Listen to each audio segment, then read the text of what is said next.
Pride and Prejudice by Jane Austen. Chapter 5. Within a short walk of Longbourn lived a family with whom the Bennets were particularly intimate. Sir William Lucas had been formerly in trade in Meryton, where he had made a tolerable fortune and risen to the honour of knighthood by an address to the king during his mayoralty. The distinction had perhaps been felt too strongly.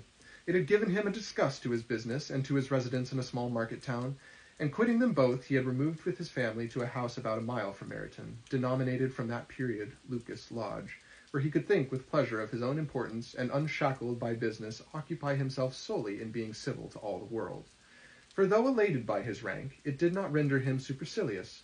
On the contrary, he was all attention to everybody. By nature inoffensive, friendly, and obliging, his presentation at St. James's had made him courteous.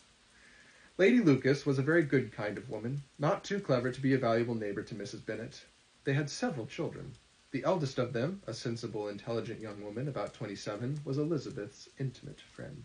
That the Miss Lucases and the Miss Bennet should meet to talk over a ball was absolutely necessary, and the morning after the assembly brought the former to Longbourn to hear and to communicate.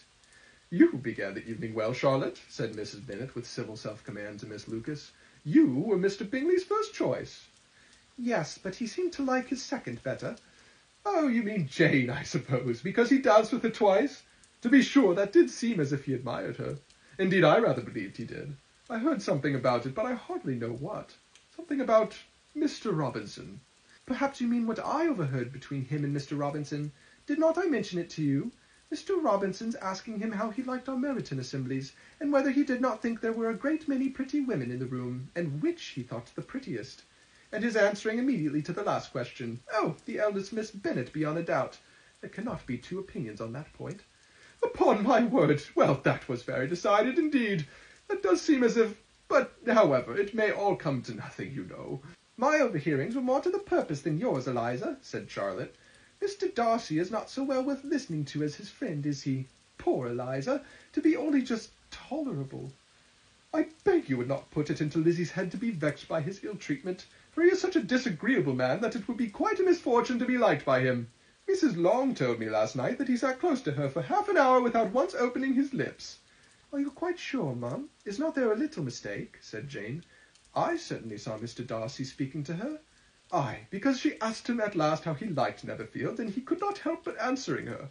But she said he seemed very angry at being spoken to." "Miss Bingley told me," said Jane, "that he never speaks much unless among his intimate acquaintances. With them he is remarkably agreeable." "I do not believe a word of it, my dear. If he had been so very agreeable, he would have talked to Mrs. Long, but I can guess how it was. Everybody says that he is ate up with pride, and I dare say he had heard somehow that Mrs. Long does not keep a carriage, and had come to the ball in a hack chaise." "I do not mind his not talking to Mrs. Long," said Miss Lucas, "but I wish he had danced with Eliza." "Another time, Lizzie," said her mother. "I would not dance with him if I were you." "I believe, ma'am, I may safely promise you never to dance with him." "His pride," said Miss Lucas, "does not offend me so much as pride often does, because there is an excuse for it. One cannot wonder that so very fine a young man, with family, fortune, everything in his favour, should think highly of himself. If I may so express it, he has a right to be proud."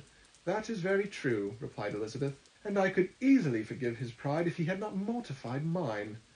"Pride," observed Mary, who piqued herself upon the solidity of her reflections, "is a very common failing, I believe. By all that I have ever read, I am convinced that it is very common indeed, that human nature is particularly prone to it, and that there are few of us who do not cherish a feeling of self-complacency on the score of some quality or other, real or imaginary, though the words are often used synonymously. A person may be proud without being vain. Pride relates more to our opinions of ourselves, vanity to what we would have others think of us." "If I were as rich as Mr. Darcy," cried a young Lucas who came with his sisters, "I should not care how proud I was. I would keep a pack of foxhounds and drink a bottle of wine every day." "Then you would drink a great deal more than you ought," said Mrs. Bennet, "and if I were to see you at it, I should take away your bottle directly." The boy protested that she should not. She continued to declare that she would, and the argument ended only with the visit. End of chapter 5.